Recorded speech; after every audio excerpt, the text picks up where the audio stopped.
Graças a Deus, né? Amém. É realmente um motivo de alegria, porque quando o chamado é atendido, não somente as pessoas ficam alegres, mas principalmente Deus, né? Amém. Então, é o Espírito Santo quem chama, mas o Espírito Santo, ele usa pessoas, né? Amém. Então, esse sentimento foi brotado no coração de alguns irmãos, inclusive, né, Givaldo, no meu, Amém. as irmãs também confirmaram. Amém. E Givaldo hoje disse, fala lá com o Cauê. Eu disse, rapaz, já era meio-dia mais ou menos, né?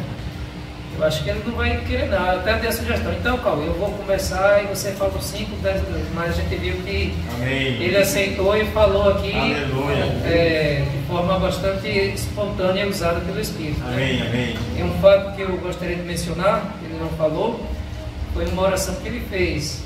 Eu tinha falado, Cauê, nós vamos falar sobre a fé. Você tem alguma bagagem, algum conhecimento e tal? Eu posso falar. Aí ele disse assim, depois eu perguntando a ele sobre a oração, disse, você sempre tem que orar para ministrar, depender de Deus, não da sua capacidade. Ele disse, eu orei. Quando você falou o tema, eu orei a Deus, pedindo a Deus uma palavra.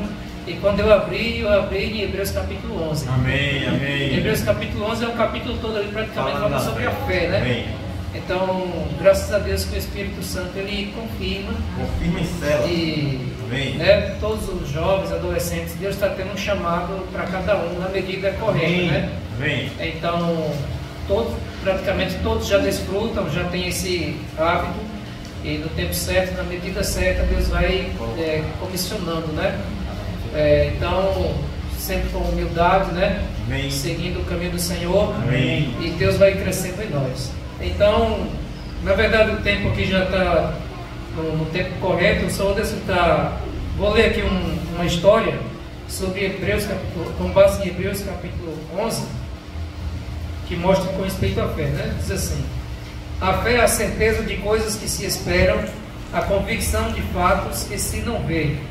A certeza de coisas que se esperam e a convicção de fatos que se não vê. Sim. Então, os irmãos usam a explicação de substantificar, de a fé tornar real aquilo que ainda é invisível aos seus olhos. Então, são coisas que pela fé você consegue. Por exemplo, Noé, né? Como é que Noé se sujeitou a fazer uma arca?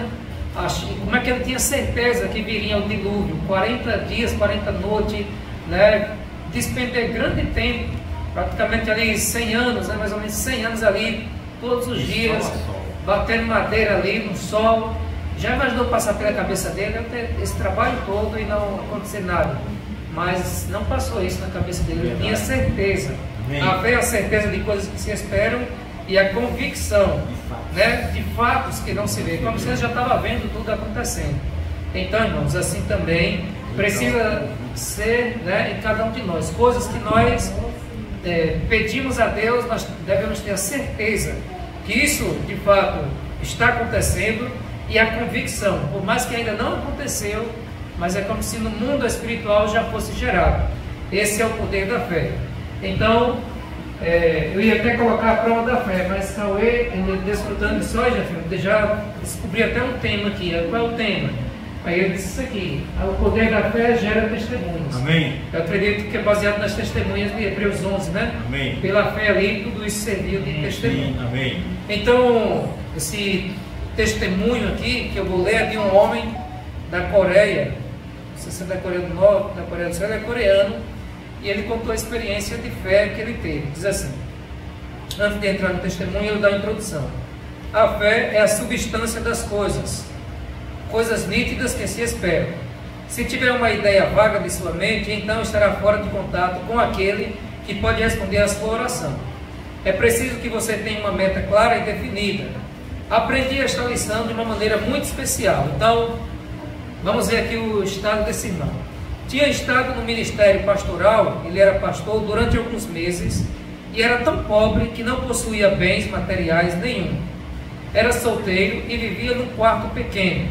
Não tinha escrivaninha, né, aquela mesinha para colocar o computador e tal, não tinha escrivaninha, nem cadeira, nem cama.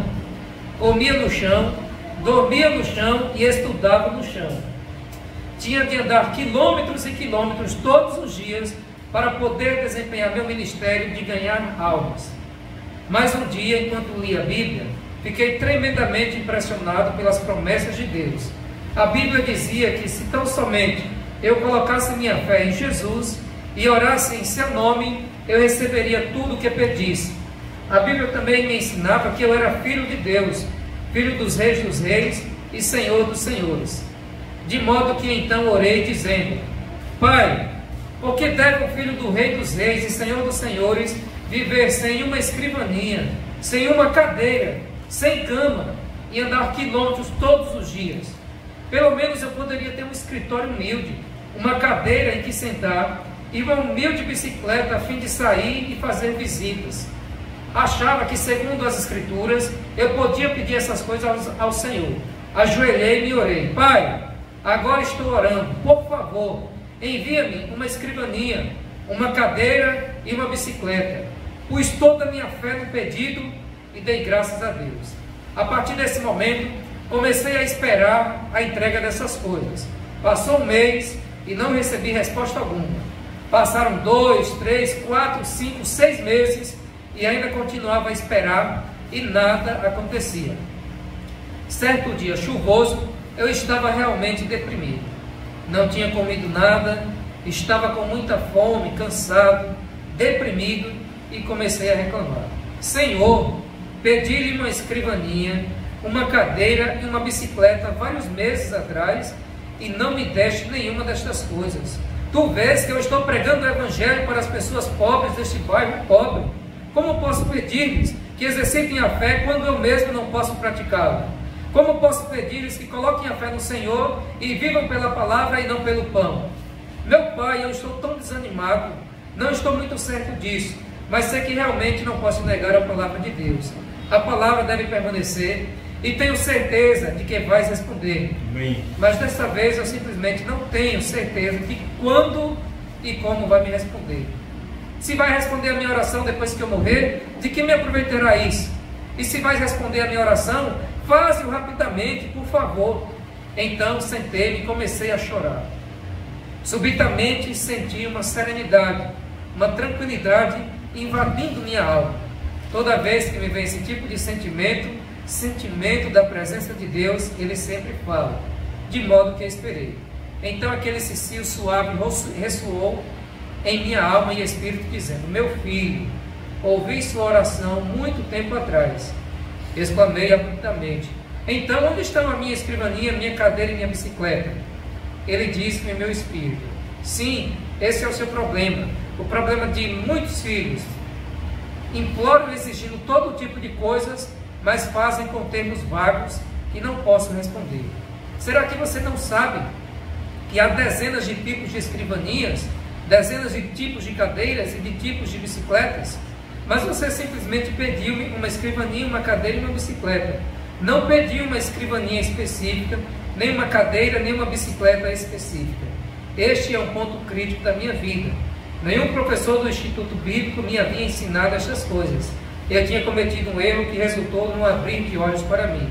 Então disse eu: Senhor, realmente desejas que eu ore em termos específicos? Desta vez o Senhor me levou para Hebreus capítulo 11. A fé é a certeza de coisas bem específicas que se esperam. Ajoelhei-me de novo e disse: Pai, sinto muito, cometi um grande erro e te compreendi mal. Cancelo todas as minhas orações passadas, começarei tudo de novo. Então dei o tamanho da escrivaninha, que devia ser de mogno das Filipinas. Queria o melhor tipo de cadeira, uma cadeira de escritório de aço com rodinhas para que pudesse mover de um lado para o outro como um manda-chuva. Falei depois da bicicleta. Dei muita consideração a esse assunto, porque há tantos tipos de bicicletas, coreanas, japonesas, formosianas e alemãs.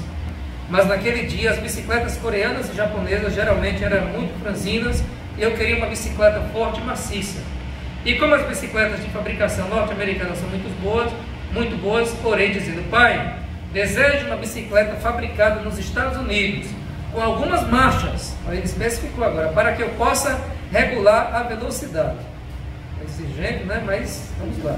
encomendei estas coisas em termos tão específicos que Deus não poderia cometer erro algum em entregá-las. Então eu realmente senti a fé fluir do coração e alegrei-me no Senhor. Nessa noite dormi como uma criança.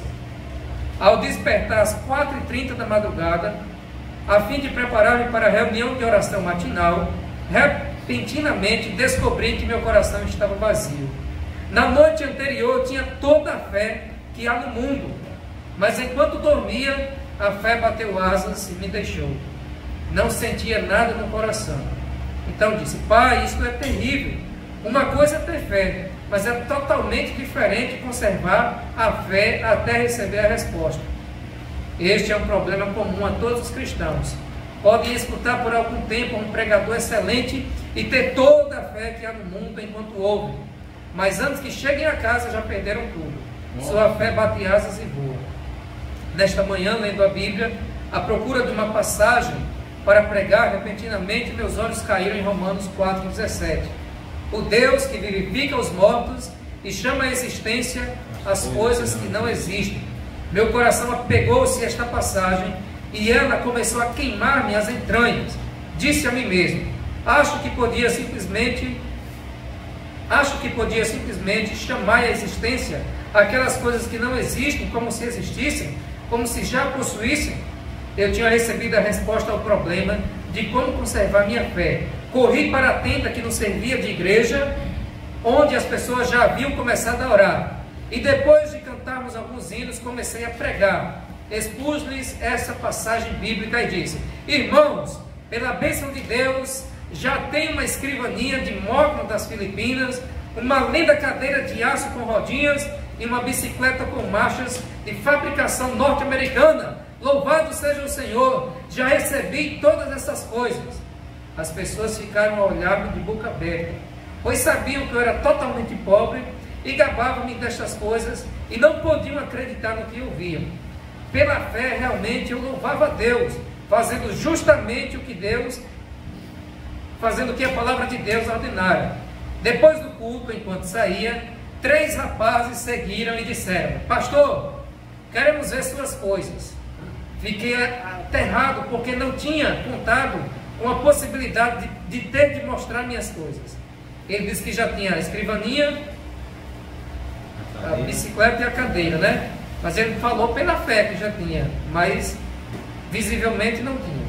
Todos os membros da igreja moravam em um dos bairros mais pobres, e se percebesse que o seu pastor lhes havia mentido, entre aspas, seu ministério estaria ali terminado. E os jovens não estavam dispostos a voltar atrás. Achava-me em uma terrível situação e comecei a orar: Senhor, desde o princípio essa não foi ideia minha, foi tua ideia que eu lhes dissesse isso. Simplesmente te obedeci e agora estou em apuros. Falei-lhes como se fosse dono das 3 coisas. Que explicação eu posso dar agora a esses 3 jovens? O Senhor precisa me ajudar, como sempre tens feito. Então o Senhor veio em meu auxílio, em minha ajuda, e uma ideia começou a flutuar em meu coração, de modo que ele disse resolutamente: venham ao meu quarto e as verão. Isso aqui é fé, né? Não tinha nada lá no quarto, mas ele disse: venham ao meu quarto e as verão. Todos foram e começaram a olhar ao redor, procurando a bicicleta, a escrivaninha e a cadeira. Disse eu: não procurem essas coisas, eu lhes mostrarei mais tarde. Apontei o dedo para o Sr. Park, que agora é pastor de uma das maiores igrejas de Deus na Coreia, e disse, ali no momento era jovem, o jovem estava com ele: far-lhe-ei algumas perguntas. Se você puder responder as minhas perguntas, mostrar-lhe-ei todas essas coisas. Por quanto tempo, a pergunta aqui, por quanto tempo você esteve no ventre de sua mãe antes de vir ao mundo? Ele coçou a cabeça e disse: bem, 9 meses. Respondi: 9 meses. Respondi então: o que você fez durante 9 meses no ventre de sua mãe? Ele respondeu: cresci. Mas prossegui: ninguém o via? Não, ninguém podia ver-me, porque eu estava dentro da barriga da minha mãe. Então eu disse: ainda no ventre de sua mãe, você era o mesmo bebê que nasceu para o mundo. Você respondeu corretamente. A noite passada, eu ajoelhei-me aqui nesse quarto e orei ao Senhor pedindo a escrivaninha, a cadeira e a bicicleta. E pelo poder do Espírito Santo, concebi essas coisas. É como se estivessem dentro de mim, crescendo neste momento. E são tanto escrivaninha, cadeira e bicicleta, como quando forem vistas pelas pessoas na época de sua entrega. E são tanto escrivaninha, já são escrivaninha, cadeira e bicicleta, como também quando serão, quando as pessoas verem. Como também ele já era bebê na barriga da mãe, como também ainda era bebê depois que nasceu. Eles começaram a rir, a mais não poder. Eles começaram a rir e disseram: esta é a primeira vez que já vimos um homem grávido de uma bicicleta, uma escrivaninha e uma cadeira. E saindo do meu quarto começaram a espalhar por toda a cidade o rumor de que o ministro estava grávido de uma bicicleta, uma cadeira e uma escrivaninha.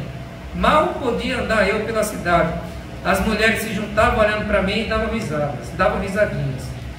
E alguns jovens travessos de minha igreja chegavam a mim no domingo, tocavam-me no estômago e diziam: pastor, quantos meses faltam? Mas naqueles dias todos eu sabia que tinha tais coisas crescendo dentro de mim. Leva tempo, assim como a mãe leva tempo para dar à luz o filho. Sem dúvida alguma, as coisas que você pediu hoje levarão algum tempo antes que chegue, mas você já está grávido delas, e no devido tempo as terá. Mantive-me louvando ao Senhor constantemente, e no tempo devido as três coisas chegaram. Amém. E chegaram exatamente como encomendadas. Amém. A escrivaninha era de Morgan das Filipinas, a cadeira era japonesa, fabricada pela companhia Mitsubishi, e tinha rodinhas para que eu pudesse mover-me, e a bicicleta de segunda mão era norte-americana e tinha várias marchas, tinha sido de um filho de um casal de missionários norte-americanos. Trouxe para casa essas três coisas pelas quais tinha esperado tanto tempo. Isso mudou por completo minha maneira de orar. Até então tinha orado em termos vagos, mas desse dia em diante jamais orei em termos vagos. Se Deus respondesse às suas orações vagas, você jamais reconheceria seu pedido como sendo a resposta de Deus. Você deve pedir definida e especificamente. O Senhor não se agrada de orações vagas. Quando o cego de Bartimeu, filho de Timeu, veio correndo aos pés de Jesus Cristo, clamou: filho de Davi, tem compaixão de mim. Embora todo mundo soubesse que ele estava pedindo a cura de sua cegueira, Cristo perguntou: que queres que eu te faça? Cristo deseja pedidos específicos. Disse Bartimeu: Senhor, desejo ver. Jesus respondeu: seja feito segundo a tua fé. Os olhos de Bartimeu foram abertos. Amém. Mas até que ele pedisse especificamente a cura de sua cegueira, Cristo não pronunciou a cura. Ao trazer sua petição ao Senhor, venha com um pedido específico, com um objetivo definido, com uma meta clara. Amém. Porque a fé é a certeza de coisas que se esperam e a convicção de fatos que se não veem. Então, irmãos, por mais que ainda visivelmente as pessoas não vejam, isso já deve ser gerado no seu coração, de tal forma que você tenha certeza que vai chegar e você está vendo com os olhos da fé, né? Amém. Então, que aquilo, e também precisamos pedir especificamente, né? Não com termos vagos, mas aqui ele especificou o tipo de escrivaninha, o tipo de cadeira e o tipo de bicicleta. Então, aquilo que você pede ao Senhor, peça os detalhes para que Deus responda detalhadamente. Amém. Né? Então, que o Senhor abençoe. Os irmãos podem desfrutar das passagens, né, que o irmão Cauê falou, né? E também seguindo algo dessa história complementar. Amém, amém, amém. Jesus é o Senhor. Amém.